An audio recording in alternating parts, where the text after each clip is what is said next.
the scene in Florida where another community is in disbelief, shocked by devastating violence, this time at that Florida high school.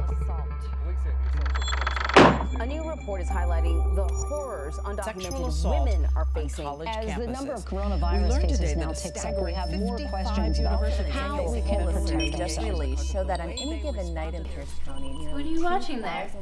I thought this was so powerful. I really loved the opening image that like the newspapers were scattered on the ground and having all of those different video screens, and they were all with like actual news stories. But for me, it really kind of got the point across of like, we are probably overexposed to the sheer amount of news that we have access to. Having no dialogue and only actual news stories, actual news coverage being what you're listening to the entire time, ridiculously powerful. I absolutely loved it.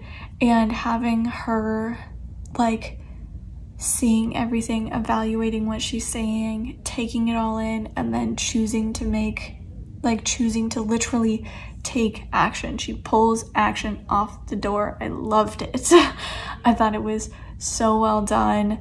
It spoke volumes for the fact that they didn't actually say anything, and that's what spoke volumes. And I thought this one was really well done. In my opinion, this is kind of what an experimental film should embody. I love the idea of this little set that they created here with these overlapping TVs, just spewing all these things that we've all heard so much about this year, being 2020, and getting this sort of sense of loneliness, the way it's all set up, but then definitely getting this feeling of unity towards the end, and which I think is the message here.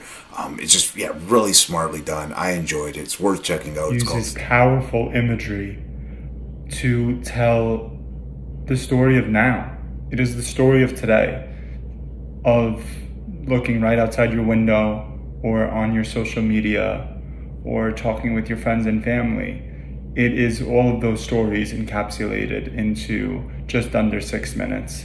And it is done remarkably well, using visual storytelling that is impactful and effective, and manages to utilize things like the news in such a way that does more than just communicate, but transforms these different forms of media into a wardrobe, right, of sorts. We wear these problems.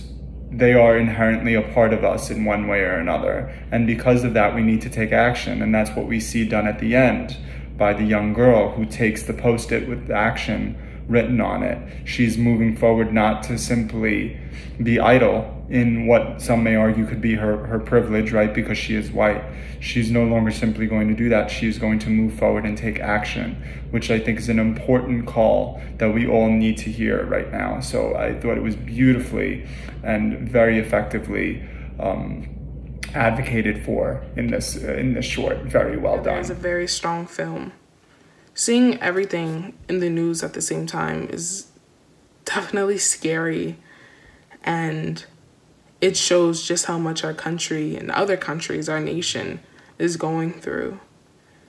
But there's an amazing message being shared the entire time.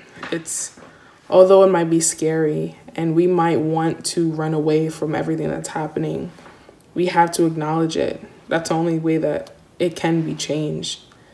And we do have to stand together, because all of the change that needs to be done can't happen single-handedly. We have to stand together as a country and as a nation to make the change that we truly want to see. But there's really striking images in this piece, very artistic, but grounded in today's circumstances. The image especially of the child sitting unresponsively in front of the screens, all blaring out the chaos and the headlines, all full of aggression and anger and fear, was quite overwhelming. And